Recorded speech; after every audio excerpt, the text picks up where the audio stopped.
There are two distinct settings in the video, one resembling peace, where the family is, and one resembling conflict, where the soldiers are.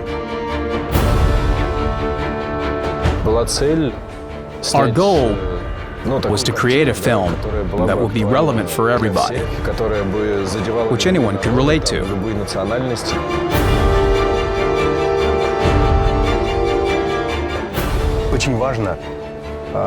When we were in pre-production, it was very important to create a detailed description of each shot and try to bring each scene alive.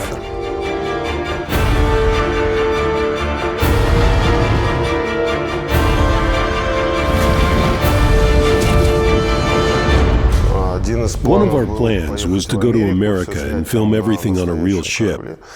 But the problem was that we knew practically nobody in America, and nobody knew us. That's why, funnily enough, we decided it was easier to build a part of a ship in a film studio in St. Petersburg. We also built an American and a Japanese house in the same place, and filmed everything during 5 days, under a roof, with no rush.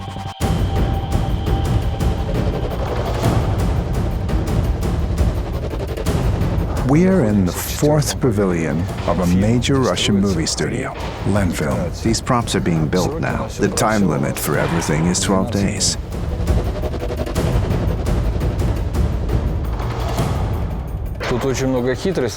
There are many types of film tricks that we utilize. What's important for us is making the viewer believe that everything they see is real. It takes time, but no one would take "that's not possible" for an answer.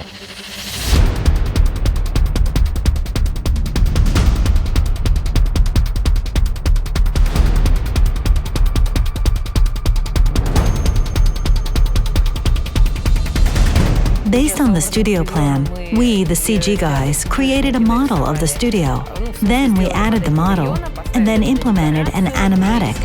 We discovered how we would film the scenes and which scenes would work best. This helped us discover which scenes wouldn't be possible because, for example, there wasn't enough space, or in other cases, we didn't have the people required and the structures needed weren't feasible.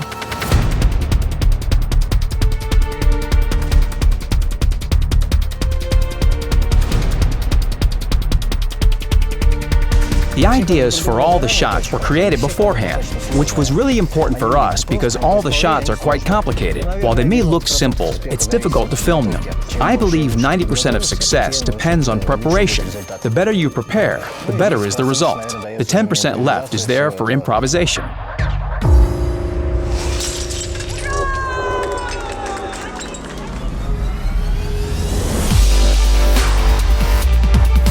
From the very beginning, we understood how complicated the post-production stage would be. That's why the guys from the CG department monitored the whole filming process. They watched everything that happened in the shooting area, gave some advice. They could also check things there and then, try to compose some shots so they understood how everything will affect the post-production stage. This meant we could have the best result possible.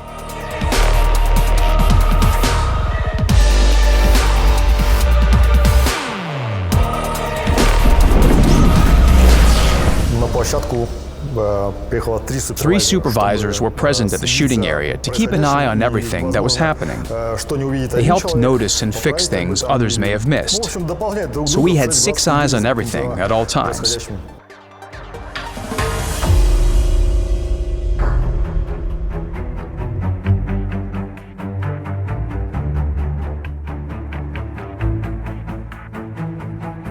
The main difficulty was the fact that they were kind of shooting a feature film that would only last a few minutes.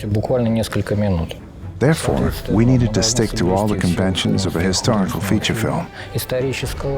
We needed the same production value and look, but distilled into just a few minutes. If you think it's extremely difficult for the actors and the director, it's twice as difficult for the people who are responsible for the historical part. We wanted to create something that would excite and attract the viewer while keeping true to history. It was a challenge because we were delving deeply into the history of two countries, and you want to do them justice.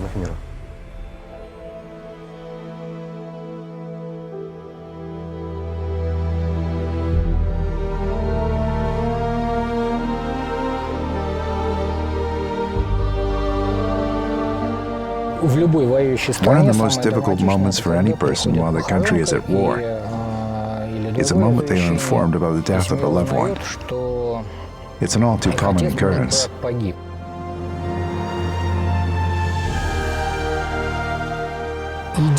However, there are those moments which happened in history.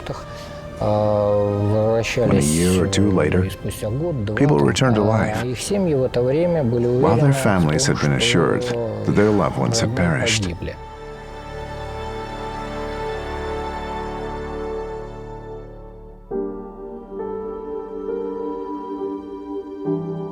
It's an unimaginable feeling.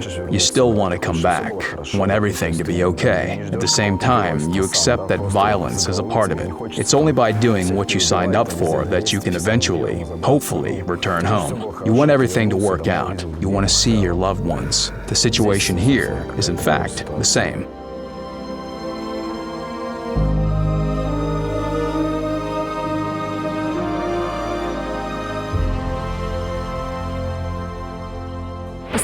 In fact, it wasn't easy to act out these moments. The waiting, the relationship with the mother of the man I love.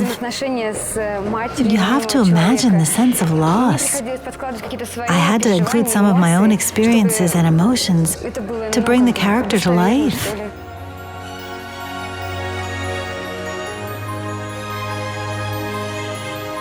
I play the Japanese military pilot, and my grandfathers had actually fought in the war.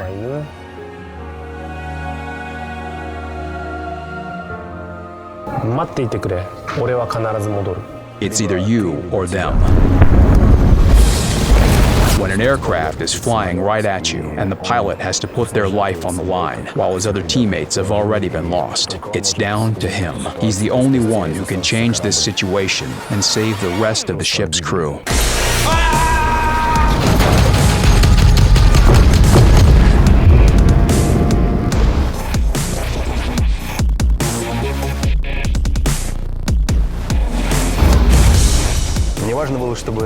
It was important to me that the actors would actually feel what was happening. And from my point of view, they succeeded. Of course, we tried to use as many real objects and props with which the actors could interact with. It's important because a real component helps immerse them into the scene, both from a physical and mental perspective. Even crawling through the debris scattered across the deck of a ship helps an actor get into the state of mind, makes him feel wounded. I think it works much better than having to act around just a green screen, because the actor is temporarily existing in that piece of reality we have brought to life.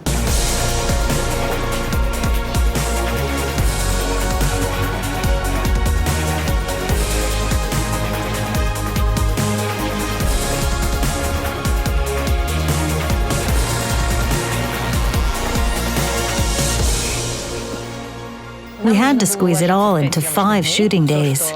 Everything that was left unfinished obviously had to go into post-production. Because of this, we had to keep mistakes to a minimum.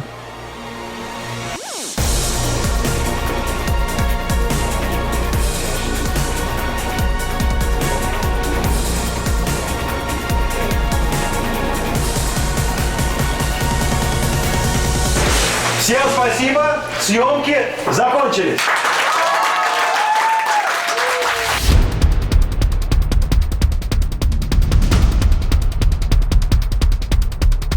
The cameraman is shooting everything. We get all this material, which is green with trackers, a green aircraft with people sitting inside. We have to put it through the keying process, track it all to create a virtual 3D camera for the scene. We have to cut out the people so we can put them back during the compositing process.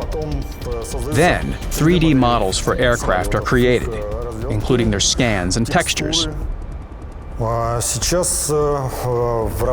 Now we have 76 shots in operation, which includes full CG and CGI.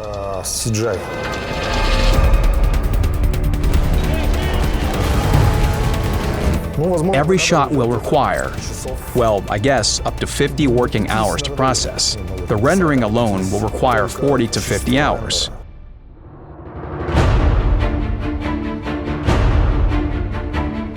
It really should be an action film, which means there are many complications. First of all, it's not a small model. A ship is always a very complex thing, with a large number of superstructures. This ship is floating on the water, which means she should create some physically correct water disturbances. This means we need a lot of water effects. Explosions in the water, wakes, torpedo trails, aircraft hitting the water. So technically, now we have a new character. It's water, which should interact with this world, so that anyone could say, "Oh, I really believe it's real."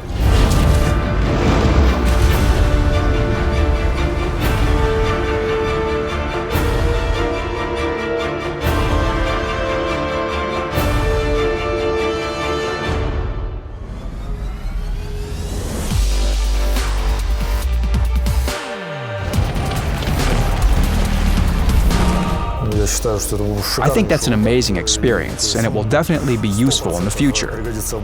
Lots of things were done, we can say, for the first time, including trigonometry of people.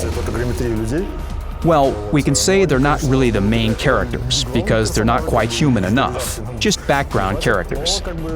But we need to fill the space of ships and medium-sized plans of aircraft. They will be more than enough. We definitely did not create it all in vain.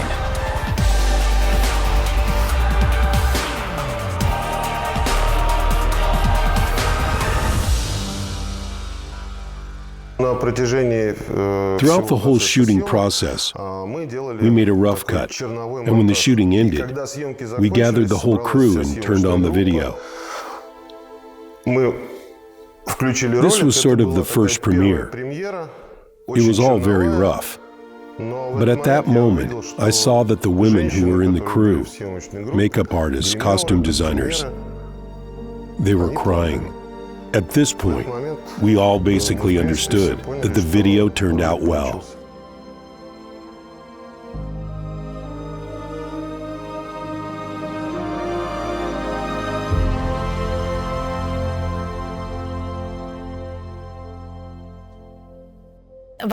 Actually, I must say that this movie, the shooting and production, gave a very big professional boost to our video team, to our video production.